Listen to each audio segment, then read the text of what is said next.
নমস্কার বন্ধুরা, সোনার কিচেন ঘরে তোমাদেরকে স্বাগত জানাই। তো আজ আমি তোমাদেরকে খুবই মজাদার একটা পরোটার রেসিপি বানিয়ে দেখাবো। তো এই পরোটার রেসিপির ভিডিওটি পুরো দেখার অনুরোধ রইল। আর রেসিপিটি যদি ভালো লাগে কমেন্ট করো, লাইক শেয়ার সাবস্ক্রাইব করে আমার পাশে থেকো। যারা এখনও পর্যন্ত আমার চ্যানেলটিকে সাবস্ক্রাইব করেছো তাদেরকে অসংখ্য ধন্যবাদ।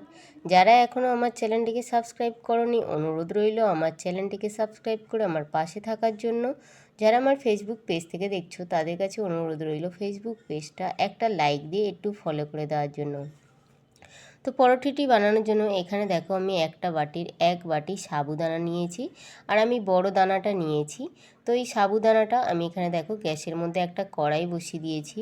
ওই কড়াইয়ের মধ্যে আমি সাবুদানাটা দিয়ে দিলাম, দিয়ে আমি 5 থেকে 6 মিনিট সাবুদানাটা একটু ভেজে নেব। গ্যাসটা একদম কমিয়ে দিয়ে একটু মুচমুচে করে আমি সাবুদানাটা ভেজে নেব। এইভাবে সাবুদানাটা নাড়াচাড়া করে আমি 5 থেকে 6 মিনিটের মতন সাবুদানাটা একটু ভেজে নেব। তো এইভাবে কিন্তু সাবুদানাটা ভাজতে ভাজতে দেখবে সাবুদানার কালারটা কিন্তু চেঞ্জ হয়ে যাবে, একদম কিন্তু সাদা সাদা হয়ে যাবে। তো এখানে দেখো আমার কিন্তু সাবুদানাটা ভাজা হয়ে গেছে। সাবুদানাটা আমি তুলে নিলাম, তুলে নিয়ে সাবুদানাটা আমি ঠান্ডা করে নেব। ঠান্ডা করে নেওয়ার পরে এখানে দেখো আমি একটা মিক্সিং জারের মধ্যে ওই সাবুদানা দিয়ে দিলাম, দিয়ে আমি খুব ভালো করে একটা পাউডার তৈরি করে নেব। তো এখানে দেখো সাবুদানার পাউডারটা আমি তৈরি করে নিয়েছি। নেওয়ার পরে এই সাবুদানার মধ্যে আমি একটু নুন দিয়ে দিলাম, একটু আমি গাজর গ্রেট করে রেখেছিলাম ওই গ্রেট করা গাজর দিয়ে দিলাম, একটু আমি ধনেপাতা কুচো দিয়ে দিলাম, একটু আমি কাঁচা লঙ্কা কুচো দিয়ে দিলাম, একটু আমি আদা কুচো দিয়ে দিলাম, আর একটু আমি ছানা দিয়ে দিলাম। এই ছানাটা দিলে কিন্তু এই পরোটাটা খেতে দুর্দান্ত লাগে। নিরামিষ দিনের জন্য কিন্তু কিংবা উপোসের জন্য এই রকম একটা সুস্বাদু পরোটা খেতে কিন্তু দুর্দান্ত লাগে। পরোটা তোমরা তো অনেকে অনেক রকমভাবে বানিয়ে খেয়েছো, আজ আমি যেভাবে বানাবো এভাবে একবার হলেও তোমরা বানিয়ে দেখতে পারো। তো এখানে দেখো আমি সমস্ত উপকরণ খুব ভালো করে সাবুদানার যে পাউডারটা বানিয়েছিলাম ওর সঙ্গে আমি মাখিয়ে নিলাম। আর এইভাবে দেখো আমি খুব ভালো করে কিন্তু ছানাটাও ভালো করে ম্যাশড করে নিয়েছি। নেওয়ার পরে এবারে অল্প অল্প জল দিয়ে আমি খুব ভালো করে মাখিয়ে নেব। জলটা কিন্তু একদমই অল্প অল্প করে দিতে হবে। এইভাবে কিন্তু অল্প অল্প করে জল দিলে এই সাবুদানার পরোটাটা মাখাটা খুব সুন্দর হয়। তো এখানে দেখো আরও একটু আমি জল দিলাম, দিয়ে আবারও আমি খুব ভালো করে মাখিয়ে নিলাম। মাখিয়ে নেওয়ার পর এখানে দেখো অনেকটা কিন্তু ভিজা ভিজা আছে। এবারে আমি কিছুক্ষণের জন্য ঢাকা দিয়ে রাখবো। কিছুক্ষণ মানে 1 ঘন্টার মতন ঢাকা দিয়ে রেখে দিলে কিন্তু খুবই ভালো হয়। তো এখানে দেখো আমি 1 ঘন্টা পরে কিন্তু ফিরত এসেছি। এসে আবারও আমি খুব ভালো করে হাত দিয়ে এইভাবে মেখে নেব। খুব ভালো করে কিন্তু হাত দিয়ে এইভাবে মেখে নিতে হবে।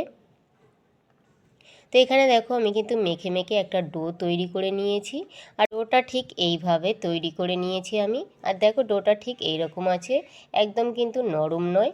ঠিক এই রকমভাবে কিন্তু ডোটা তৈরি করে নিতে হবে। এবারে দেখো আমি ছোট ছোট করে লেচি কেটে নেব। ছোট ছোট করে এইভাবে লেচি কেটে এইভাবে কিন্তু ছোট ছোট করে লেচি কেটে নিয়ে এইভাবে কিন্তু গোল গোল করে নিতে হবে। তবে খুব বেশি বড় বড় নয় আর খুব বেশি ছোট ছোটও নয়, ঠিক এই রকম সাইজ করে নিলেও হবে। তারপরে দেখো এখানে আমি একটা প্লাস্টিক নিয়েছি, ওই প্লাস্টিকের মধ্যে আমি একটু ময়দা ছড়িয়ে দিলাম। তোমরা আটা দিয়েও বেলতে পারো, আমি এখানে একটু ময়দা ছড়িয়ে দিলাম। দিয়ে এবার দেখো হাত দিয়ে একটু চেপে চেপে আমি এইভাবে একটু ফ্ল্যাট করে নিলাম। নেওয়ার পরে প্লাস্টিকটা আমি ঢাকা দিয়ে আবারও একটু আমি হাত দিয়ে চেপে চেপে নিলাম। নিয়ে আমি একটা বেলনির সাহায্যে এইভাবে আমি বেলে নেব। তো এখানে দেখো এইভাবে কিন্তু বেলনির সাহায্যে আমি বেলে নিচ্ছি। তোমরা চাইলে কিন্তু হাত দিয়েও চেপে চেপে এটা করতে পারো।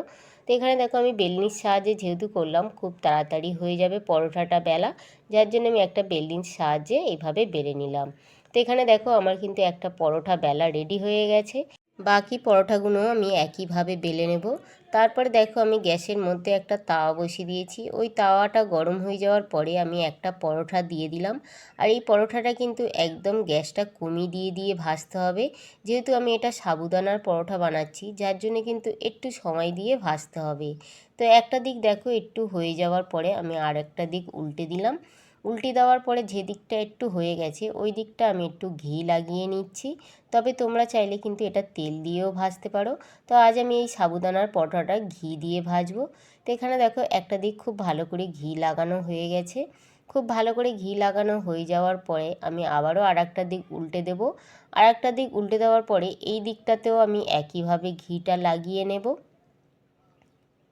তো এইভাবে কিন্তু দুটো দিক আমি খুব ভালো করে ঘিটা লাগিয়ে নেব, নিয়ে কিন্তু পরোটাটা ভেজে নেব। তবে কিন্তু এই পরোটাটা ভাজার সময় একটু কিন্তু গ্যাসটা কমিয়ে দিয়ে ভাজলে এই পরোটাটা কিন্তু খুবই সুন্দর হয়। গ্যাসটা বাড়ি দিয়ে ভাজলে কিন্তু পরোটাটা একদম পুড়ে পুড়ে যাবে আর খেতে কিন্তু একদমই ভালো লাগবে না। তো এখানে দেখো আমি উল্টে পাল্টে দুটো দিক খুব ভালো করে পরোটাটা ভেজে নিয়েছি। এবার এই পরোটাটা আমার রেডি হয়ে গেছে, এটা আমি তুলে নেব। তো এখানে দেখো পরোটাটা কত সুন্দরভাবে হয়েছে। তো পরোটাটা আমি তুলে নিলাম, বাকি পরোটা আমি একইভাবে ভেজে নেব। তো এখানে দেখো আরও একটা পরোটা আমি দিয়ে দিলাম।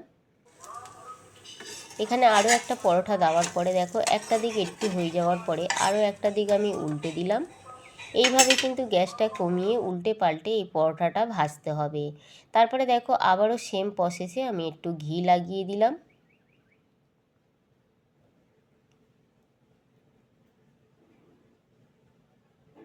ঘি লাগিয়ে দেওয়ার পরে আবারও আমি এই দিকটা ঘির দিকটা উল্টে দিয়ে আবারও এই দিকটায় আমি ঘি লাগিয়ে দেব। তো এইভাবে কিন্তু ঘিটা ভালোভাবে চামচ দিয়ে এভাবে কিন্তু পুরো পরোটাটার গায়ে ঘিটা লাগিয়ে দিতে হবে।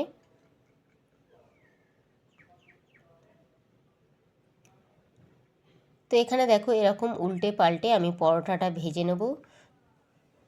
তো এখানে দেখো আরও একটা পরোটা রেডি হয়ে গেছে, বাকি পরোটা আমি একইভাবে ভেজে নেব।